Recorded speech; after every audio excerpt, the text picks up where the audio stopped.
अजय प्रहार चैनल में आपका स्वागत है।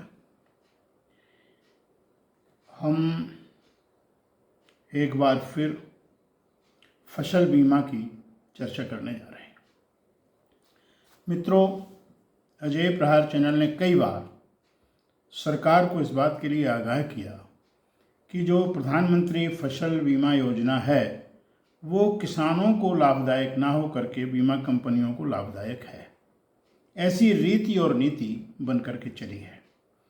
बार बार मीडिया के इस प्रकार के आग्रह के बाद उत्तर प्रदेश सरकार में तत्कालीन अपर मुख्य सचिव श्री देवेश चतुर्वेदी जी, जो कृषि के अपर मुख्य सचिव थे, उन्होंने एक अपना आकलन करने के लिए एक पत्र जारी किया बीमा कंपनियों को। सरकार की सहमति से पत्र दिया गया जिसमें यह अनुरोध किया गया बीमा कंपनियों को कि यदि जो प्रीमियम आप किसानों से लेते हैं, इसका सिस्टम यह है कि प्रीमियम तो 1.5 और 2% किसान से लिया जाता है, बाकी का 98% जो बचता है वो राज्य सरकार और केंद्र सरकार उसको वहन करती है और क्षतिपूर्ति के बाद पूरा का पूरा बीमा कंपनी के खाते में चला जाता है। और जब ये स्थिति हुई तो किसानों के खाते में बहुत कम गया और कंपनियों के खाते में ज़्यादा जाने लगा। चारों तरफ से आवाज़ें उठीं लेकिन कुछ हुआ नहीं। लेकिन अंत में, जैसा कि मैंने बताया, तत्कालीन अपर मुख्य सचिव श्री देवेश चतुर्वेदी जी ने सरकार को ये सब करके एक सहमति पत्र दिया कंपनियों को, और उनमें ये बाध्यकारी किया कि जो प्रीमियम आपने लिया, जरा समझिए बात, प्रीमियम जो लिया हुआ है उस प्रीमियम का यदि आप 80% तक भुगतान कर देते हैं तो ठीक है, आपको अवशेष रकम वापस करना पड़ेगी सरकार को। और यदि आप 110% खर्च करते हैं किसानों के ऊपर तो जो कंपनी को घाटा होगा वो सरकार पूरा करेगी। और 80% से कम अगर आप भुगतान करते हैं तो जो अवशेष राशि वो सरकार को वापस करना पड़ेगी।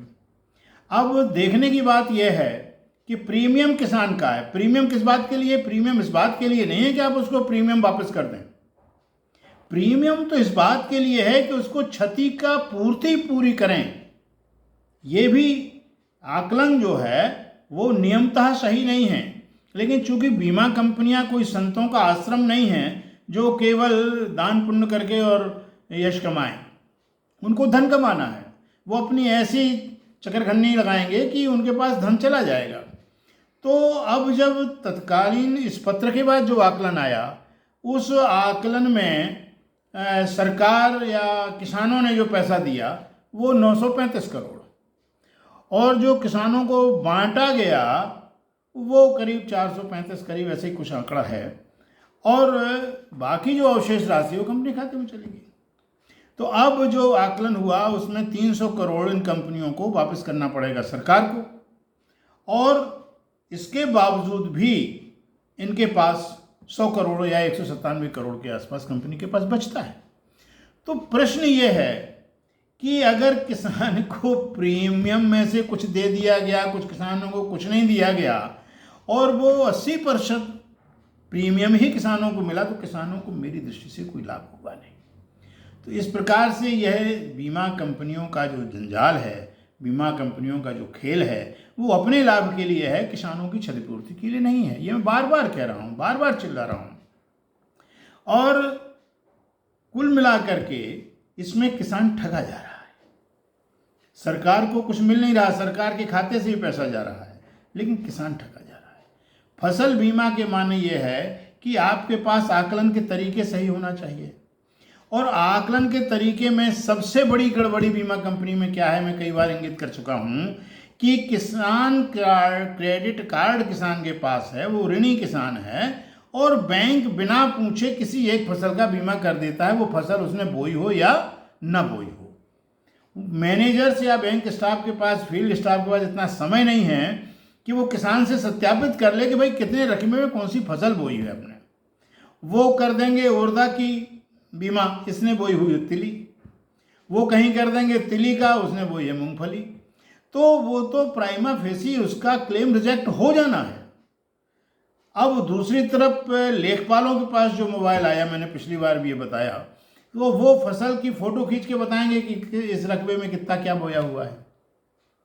तो ये तो चारों तरफ से किसानों के साथ छल है और बीमा का इसको प्रतिफल है।